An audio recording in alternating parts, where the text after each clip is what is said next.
Hello students, welcome to the online classes of ideal education point. तो हमने molecular biology का basic start किया था, उसी को हम आगे कंटिन्यू करेंगे। बेसिकली ये एक ऐसा टॉपिक है जो सारी क्लासेस के लिए इम्पॉर्टेंट है, क्योंकि बायोलॉजी की अगर हम बात करें मतलब लिविंग, और लिविंग जो है वो डीएनए के बेसिस पे कोई भी ऑर्गेनिज्म जो है वो लिविंग है, ठीक है। डीएनए उसका जेनेटिक मटेरियल है जो कि एक जनरेशन से दूसरी जनरेशन में ट्रांसफ़र होता है, और डीएनए की स्टडी, आरएनए की स्टडी एंड प्रोटीन्स की स्टडी हम मॉलिक्यूलर बायोलॉजी में करते हैं। मतलब अगर हम बायोमॉलिक्यूल्स की बात करें so they are DNA, RNA and proteins, ठीक है। तो हमने बात की थी लास्ट वीडियो में डीएनए का बेसिक स्ट्रक्चर, ठीक है। उसी को आगे कंटिन्यू करते हैं कि बात की हमने डीऑक्सीराइबोन्यूक्लिक एसिड डीएनए, ठीक है। DNA is a double stranded structure, double stranded structure, ठीक है। मतलब कि ये एक स्ट्रैंड है और ये इसका दूसरा स्ट्रैंड है। ये हमने एक सिंपल तरीके से ड्रॉ किया है सिर्फ समझने के लिए, ठीक है। अगर हम एक्चुअल स्ट्रक्चर देखें तो ये हेलिकल होता है, ठीक है। लेकिन हम यहाँ पे इसको थोड़ा सिंपल तरीके से समझ रहे हैं अभी जस्ट, ओके। एक स्ट्रैंड में न्यूक्लियोटाइड्स जो होते हैं, ठीक है, न्यूक्लियोटाइड जिसको हमने बोला है डीऑक्सीराइबोन्यूक्लियोटाइड, ठीक है। और तो वो होते हैं एडेनिन, थाइमिन, गुआनिन, साइटोसिन, ठीक है। ये किसी भी सीक्वेंस में अरेंज हो सकते हैं। एक्चुअली में डीएनए इतना बड़ा स्ट्रक्चर है कि उसका मतलब एक डीएनए का सीक्वेंसिंग कर ली गई है, डीएनए की मतलब ह्यूमन जीनोम की सीक्वेंसिंग हो रखी है, लेकिन हम उसको याद नहीं कर सकते हैं, ठीक है। क्योंकि अगर एक डीएनए में 3000 न्यूक्लियोटाइड्स भी हैं, ये मैंने बहुत छोटा नंबर बोला है, ठीक है। अगर 3000 न्यूक्लियोटाइड्स भी हैं तो क्या आप उनका सीक्वेंस याद रख सकते हो? सीक्वेंस याद रख पाना पॉसिबल नहीं है, ठीक है। तो इसको हम ऐसे रैंडमली लिख लेते हैं जस्ट फॉर अंडरस्टैंडिंग, ठीक है। तो एक स्ट्रैंड में ये न्यूक्लियोटाइड्स हैं, और ये जो न्यूक्लियोटाइड्स हैं वो आपस में जिस बॉन्ड से बाइंडेड हैं दैट इज फॉस्फोडाइएस्टर बॉन्ड, ठीक है। इसका भी हमने स्ट्रक्चर देखा था, लेकिन एक बार वापस देख लेते हैं, ठीक है। जब भी हम एक सिंगल न्यूक्लियोटाइड के स्ट्रक्चर की बात करते हैं, जैसे यहाँ पे एडेनिन है, ठीक है। तो एडेनिन एक नाइट्रोजन बेस है, यहाँ पे अटैच है, ठीक है। मतलब कि ये एक शुगर है। शुगर का जो फर्स्ट नंबर का कार्बन है, फर्स्ट नंबर के कार्बन पे क्या अटैच है? नाइट्रोजन बेस, ठीक है, मतलब एडेनिन। जो सेकेंड नंबर वाला कार्बन है जिसको हम 2 प्राइम से डिनोट करते हैं, this is 1 prime, this is 2 prime. तो ये सेकेंड नंबर वाला कार्बन है, यहाँ पे अटैच है एक हाइड्रोजन, ठीक है। जो थर्ड नंबर वाला कार्बन है इस वाले से अटैच है एक OH ग्रुप, ओके। जो फोर्थ नंबर का कार्बन है उससे एक और कार्बन मतलब कि CH ग्रुप अटैच है, तो ये फिफ्थ नंबर वाला कार्बन हुआ। 1, 2, 3, 4 एंड 5, ठीक है। ये फिफ्थ कार्बन है। तो फिफ्थ कार्बन से फॉस्फेट, कितने फॉस्फेट अटैच होते हैं? 3 फॉस्फेट, ठीक है। वो अटैच होते हैं ऐसे, oxygen, phosphate, oxygen, phosphate, oxygen, phosphate, 3 phosphate हो गए, 1, 2, 3, ओके। इसकी अगर हमको वैलेंसी 5 होती है तो हमको इसको बैलेंस करना है, 1, 2, 3, 4, 5 हो गया, 5 बॉन्ड। मतलब phosphate is able to form 5 bonds only, okay. 5 bond से अगर कम होंगे तो अनस्टेबल होगा, 5 बॉन्ड से ज़्यादा होंगे तो भी वो क्या होगा? अनस्टेबल होगा, ठीक है। तो ऑक्सीजन की वैलेंसी होती है 2, ठीक है। तो एक तो हमने H अटैच कर दिया, एक ये है, ठीक है। यहाँ पे भी ये 2 बॉन्ड इसके पूरे हैं, इसके 2 बॉन्ड पूरे हैं,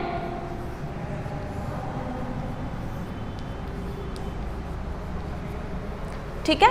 तो इस तरीके से this is a single nucleotide, ठीक है। सिंगल न्यूक्लियोटाइड में हम इसको क्या बोलेंगे? Adenosine. This is adenosine triphosphate, ठीक है ना, क्योंकि कितने फॉस्फेट है इसमें, 3 फॉस्फेट है।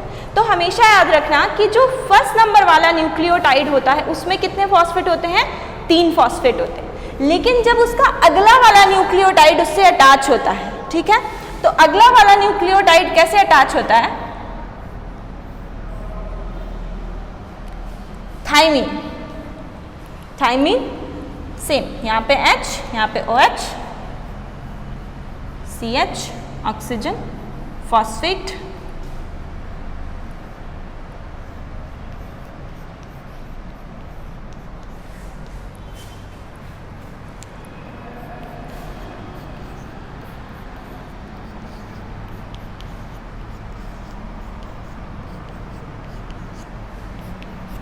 ठीक है। जब ये न्यूक्लियोटाइड इससे अटैच होगा तो अटैच कैसे होता है, एक फॉस्फोडाइस्टर बॉन्ड बनता है फॉस्फेट और मतलब इसके 5 प्राइम और इसके 3 प्राइम के बीच में। बात समझ में आई? ये 5th नंबर वाला कार्बन है, तो ये 5 प्राइम और 3 प्राइम के बीच में एक फॉस्फोडाइस्टर बॉन्ड का फॉर्मेशन हुआ, करेक्ट। जब ये, अब देखो इसके बॉन्ड कितने हो गए टोटल, 1 2 3 4 5 6 बॉन्ड है, मतलब अनस्टेबल है। तो एक बॉन्ड ये यहाँ से ब्रेक होगा, ऑक्सीजन की वैलेंसी क्योंकि 2 होती है तो हाइड्रोजन यहाँ से डिसोशिएट होगा। बात समझ में आ गई? तो इस तरीके से ये 2 फॉस्फेट जो है वो रिलीज हो जाएंगे। बात समझ में आई? फर्स्ट नंबर का जो न्यूक्लियोटाइड है उसके 5 प्राइम पे 3 फॉस्फेट है और 5 प्राइम फ्री है, मतलब कि कोई नया न्यूक्लियोटाइड अटैच नहीं है, ठीक है। इसका 3 प्राइम जो है वो इसके साथ में अटैच है। अब देखो इसका 5 प्राइम इसके 3 प्राइम से बाइंडेड है, जो लास्ट वाला न्यूक्लियोटाइड है उसका कौन सा प्राइम फ्री होगा, 3 प्राइम। बात समझ में आई? तो इस तरीके से जब न्यूक्लियोटाइड एक के बाद एक अटैच होते जाते हैं तो उनके पास, हर एक न्यूक्लियोटाइड के पास कितना फॉस्फेट रहता है, सिर्फ और सिर्फ एक फॉस्फेट, करेक्ट। तो देखो फर्स्ट वाला जो है उसको हम किससे डिनोट करेंगे, 5 प्राइम से, ठीक है। और जो लास्ट वाला न्यूक्लियोटाइड है उसको हम किससे डिनोट करेंगे, 3 प्राइम से, करेक्ट। ये 5 प्राइम और 3 प्राइम क्यों लिखा है, ये बात समझ में आ गई? बिकॉज ऑफ इसके, ये जो इसका केमिकल स्ट्रक्चर है इसके बेसिस पे, ये 5th नंबर वाला कार्बन है जो कि फ्री है, जिससे कोई न्यूक्लियोटाइड अटैच नहीं है। इसका 3rd नंबर फ्री है जिससे कोई न्यूक्लियोटाइड अटैच नहीं है। मतलब अगर नया न्यूक्लियोटाइड अटैच होगा तो नए न्यूक्लियोटाइड का 5 प्राइम एग्जिस्टिंग न्यूक्लियोटाइड के 3 प्राइम से बॉन्ड बनाएगा। क्लियर? तो अब देखते हैं दूसरे स्ट्रैंड की बात करते हैं, ठीक है। तो डीएनए का जो स्ट्रक्चर होता है वो एंटी पैरेलल होता है। एंटी पैरेलल का मतलब होता है, मतलब अगर हम ऐसे देखें, ठीक है, तो ये एक सीधा स्ट्रैंड है डीएनए का, ये दूसरा स्ट्रैंड है, तो ये ऐसे ना जुड़ के इस तरीके से जुड़ा हुआ होता है, ठीक है। मतलब एक साइड अगर ये वाला 5 प्राइम है, इधर 3 प्राइम है, तो इस वाले का 5 प्राइम इधर होगा और 3 प्राइम इस साइड होगा। ये बात समझ में आई? तो ये इधर 3 प्राइम होगा और इधर 5 प्राइम होगा, करेक्ट। इसमें ये जो इसका डीएनए स्ट्रैंड है एडेनिन के साथ क्या पेयर करता है, थाइमीन, ठीक है। थाइमीन के साथ क्या पेयर करेगा, एडेनिन, साइटोसिन। ये एक स्पेसिफिक होता है, मतलब कि जो इसका जस्ट इसके कॉम्प्लीमेंट्री है, ठीक है। कॉम्प्लीमेंट्री मतलब कि वो न्यूक्लियोटाइड जो इन न्यूक्लियोटाइड्स के साथ में हाइड्रोजन बॉन्डिंग बनाने के लिए केपेबल हो, करेक्ट। तो thymine, adenine, adenine, thymine, guanine के साथ साइटोसिन, एडेनिन के साथ थाइमीन, एडेनिन, ग्वानिन, थाइमीन और एडेनिन। ये बात समझ में आ गई? इसमें किसी को कोई कंफ्यूजन नहीं होना चाहिए। Adenine always pair with thymine in DNA. In DNA adenine जो है वो किसके साथ पेयर करता है, थाइमीन के साथ। तो थाइमीन किसके साथ पेयर करेगा, एडेनिन के साथ, ठीक है। क्योंकि जैसे 1 + 2 3 होता है, इस तरीके से 2 + 1 भी 3 होता है। तो अगर एडेनिन थाइमीन के साथ पेयर करेगा तो थाइमीन भी क्या करेगा, एडेनिन के साथ ही पेयर करेगा। ग्वानिन 3 हाइड्रोजन बॉन्ड के साथ साइटोसिन से पेयर करता है और साइटोसिन 3 हाइड्रोजन बॉन्ड के साथ ग्वानिन से पेयर करता है। यहाँ तक बात समझ में आई? अब देखो इनके बीच में हाइड्रोजन बॉन्डिंग है, ठीक है। अब हम बात करते हैं कि कॉम्प्लीमेंट्री और टेम्पलेट स्ट्रैंड के बारे में, ठीक है।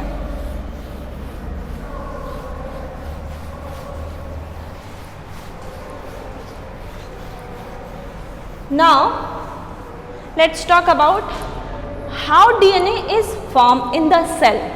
ओके, तो सेल जो होती है उसके पास रॉ मटेरियल होता है. रॉ मटेरियल क्या है? एटीपी, जीटीपी, सीटीपी और टीटीपी. ठीक है, रॉ मटेरियल क्या है?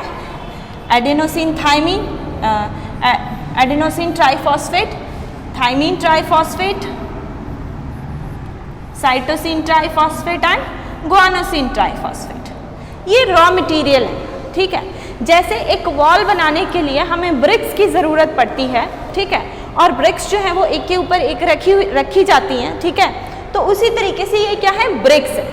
और जब इनको जोड़ा जाता है तो क्या बनता है? एक डीएनए का स्ट्रक्चर बनता है. ठीक है, अब देखो formation of DNA in cell. DNA का फॉर्मेशन कहाँ होता है? एक तो सेल के अंदर होता है और दूसरा आजकल एक टेक्निक है that is polymerase chain reaction. ठीक है, एक मशीन होती है पीसीआर मशीन बोलते हैं उसको. उसके अंदर भी डीएनए जो है वो सिंथेसाइज किया जाता है. लेकिन हम बात करते हैं दोनों में तरीका एक जैसा होता है. ठीक है, समझते हैं कैसे होता है. देखो, सबसे पहले तो हमको अगर डीएनए बनाना है तो हमको डीएनए का एक स्ट्रैंड चाहिए होगा. ठीक है, प्री एग्जिस्टिंग डीएनए से ही नया डीएनए बनाया जा सकता है. ओके, हाँ, आर्टिफिशियली उसको बनाया जा सकता है, ऐसा नहीं है. लेकिन अगर सेल की बात करें तो एक प्री एग्जिस्टिंग डीएनए है, उसी पे ही नया डीएनए बन सकता है. ठीक है, तो कोई सेल है, सेल के अंदर एक डबल स्ट्रैंडेड डीएनए है, उसका जेनेटिक मटेरियल. ठीक है, this is 5 prime and this is 3 prime, this is 5 prime and this is 3 prime. ठीक है, अब देखो अगर ये जो दोनों डीएनए हैं ये एक साथ जुड़े हुए हैं तो डीएनए फॉर्मेशन का सबसे पहला स्टेप क्या होता है? Dissociation of strands. Dissociation of double stranded और डबल स्ट्रैंड्स. ठीक है, मतलब कि ये दोनों स्ट्रैंड एक दूसरे से सेपरेट होंगे. जनरल लैंग्वेज में बोला जाए तो मेल्टिंग. ठीक है, इसको बोलते हैं क्या? मेल्टिंग. मतलब कि breakage of hydrogen bonding. Breakage of hydrogen bonding. ठीक है, तो हाइड्रोजन बॉन्ड जब ब्रेक होगा मतलब कि इस तरीके से दोनों स्ट्रैंड जो है वो सेपरेट हो गए. ठीक है, okay. The second step is attachment of primer. ठीक है, अब अटैचमेंट ऑफ प्राइमर को समझने के लिए सबसे पहले हमको ये समझना है कि व्हाट इज प्राइमर. ठीक है, तो प्राइमर डीएनए या फिर आरएनए का एक छोटा सा कॉम्प्लीमेंट्री स्ट्रैंड होता है. ठीक है, जैसे अगर यहाँ पे एक सीक्वेंस है, ठीक है, ATGGA, तो इसका TACCG ये इसका कॉम्प्लीमेंट्री है. ठीक है, तो जब हम प्राइमर अटैच करेंगे, प्राइमर, ठीक है, तो प्राइमर हमेशा किस साइड में अटैच होगा? जिधर 3 प्राइम है. ठीक है, तो 3 प्राइम की साइड में प्राइमर अटैच होगा. किसका? इसका जस्ट कॉम्प्लीमेंट्री. मतलब एडेनिन है तो थाइमिन, साइटोसिन, साइटोसिन. तो ये क्या है? एक छोटा सा कॉम्प्लीमेंट्री स्ट्रैंड जो पहले से ही सिंथेसिस है, सिंथेसाइज्ड है, वो आके यहाँ पे अटैच हो जाता है 3 प्राइम पे. बात समझ में आई? इधर भी 3 प्राइम पे एक स्ट्रैंड जो है वो आके अटैच हो गया. ठीक है, इसका जो सीक्वेंस होगा वो क्या होगा? 5 प्राइम और इधर क्या होगा? 3 प्राइम. इधर क्या होगा? 5 प्राइम और इधर क्या होगा? 3 प्राइम. बात समझ में आई? इसमें किसी को कोई कंफ्यूजन नहीं होना चाहिए. ओके, अगर नहीं समझ आए हम इसको वापस से कर लेंगे. देखो यहाँ तक क्लियर है? नाउ एक ये अटैचमेंट ऑफ प्राइमर हो गया. The third step is extension.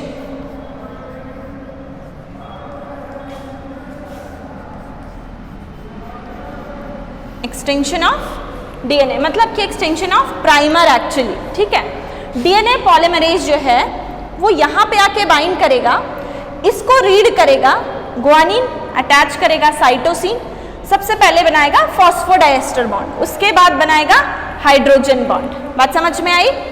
DNA polymerase आएगा, बाइंड होगा यहाँ पे, रीड करेगा थाइमीन, अटैच करेगा एडेनिन, देन फॉर्मेशन होगा फॉस्फोडाइएस्टर बॉन्ड का, देन उसके बाद होगा हाइड्रोजन बॉन्डिंग। बात समझ में आई? एडेनिन रीड करेगा, थाइमीन अटैच करेगा, फॉस्फोडाइएस्टर बॉन्ड का फॉर्मेशन होगा और हाइड्रोजन बॉन्ड का फॉर्मेशन होगा। मतलब कि इस डायरेक्शन से इस डायरेक्शन में एक डीएनए का स्ट्रैंड जो है वो सिंथेसाइज हुआ। ये बात समझ में आई? इधर भी यहाँ के अटैच होगा, रीड करेगा साइटोसिन, अटैच करेगा गुआनिन, फॉस्फोडाइएस्टर बॉन्ड का फॉर्मेशन होगा, देन हाइड्रोजन बॉन्ड बनेगा, फिर साइटोसिन रीड करेगा, गुआनिन अटैच करेगा, phosphodiester bond, then hydrogen bonding, then again guanine, phosphodiester bond, hydrogen bond, then cytosine,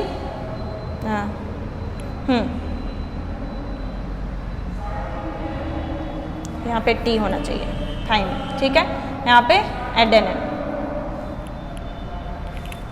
इस तरीके से यहाँ पे एक्चुअली ए था ना, इसलिए यहाँ पे थाइमीन होगा, इसका कॉम्प्लीमेंट्री तो था। बात समझ में आई? तो एक स्टैंड अगर हम यहाँ पे लिखें, सिंपल,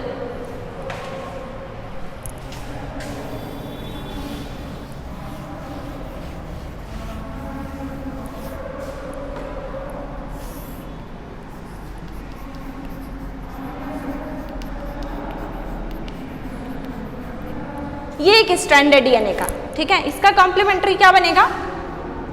अगर ये 5 प्राइम है और ये 3 प्राइम है, ठीक है, तो डीएनए पॉलीमरेज जो है वो सिंथेसिस करना किधर से स्टार्ट करेगा? इस साइड से, ठीक है।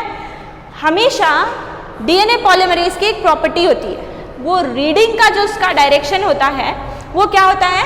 3 prime to 5 prime. DNA polymerase read the DNA from 3 prime to 5 prime and synthesis of DNA take place from 5 prime to 3 prime direction। बात समझ में आई? इधर से इधर रीड करेगा, ठीक है, और डायरेक्शन क्या होगी सिंथेसिस की? 5 प्राइम से 3 प्राइम। एडेनिन है, थाइमीन, थाइमीन,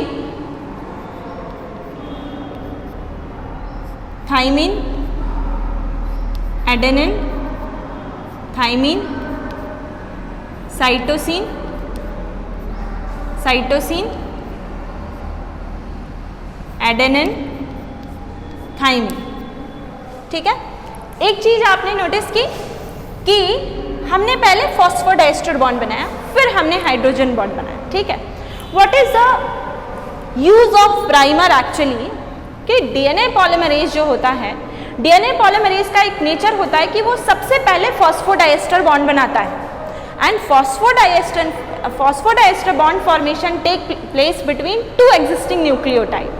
मतलब कि अगर ये एक न्यूक्लियोटाइड है, ठीक है, और ये एक न्यूक्लियोटाइड है, तो इनके बीच में ही फॉस्फोडाइएस्टर बॉन्ड बनेगा, हवा में तो बनेगा नहीं, ठीक है ना।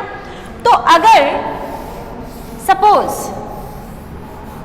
यहाँ पे कोई भी न्यूक्लियोटाइड नहीं है, ठीक है, तो डीएनए पॉलीमरेज अगर इसको रीड करता है एडेनिन, तो थाइमीन अटैच करेगा। जब तक वो अगला न्यूक्लियोटाइड अटैच करेगा तब तक तो ये हट जाएगा, है ना।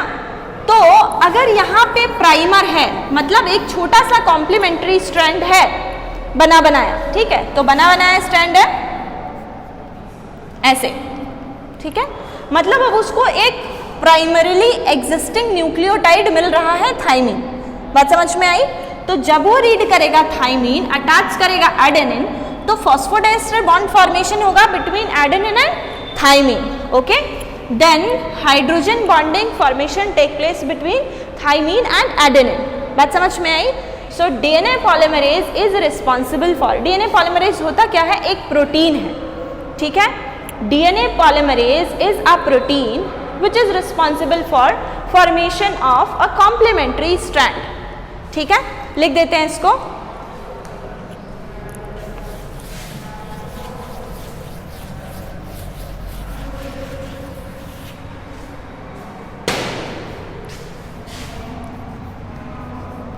DNA polymerase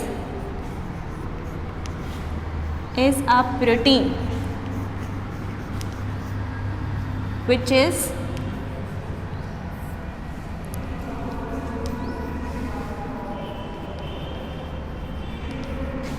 responsible for formation of complementary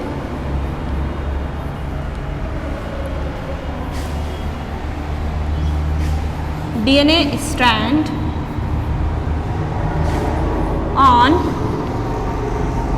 template DNA strand.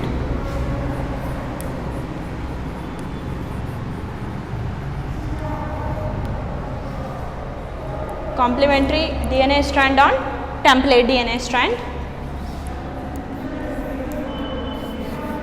It read the DNA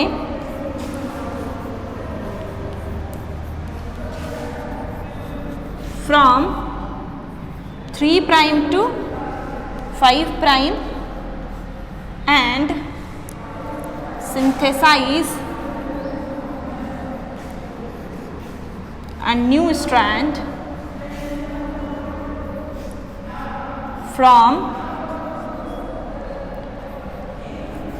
5' to 3' direction. ठीक है. एक चीज और, इसकी प्रॉपर्टी अगर हम देखें सो यहां तक दिखाई दे रहा है.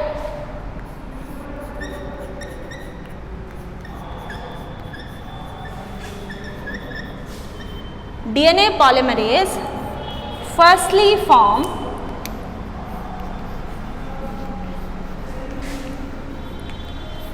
phosphodiester bond, then hydrogen bond.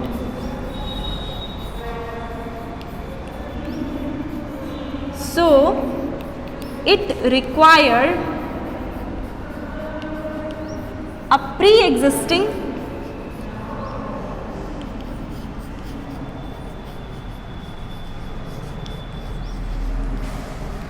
primer for attach a new nucleotide.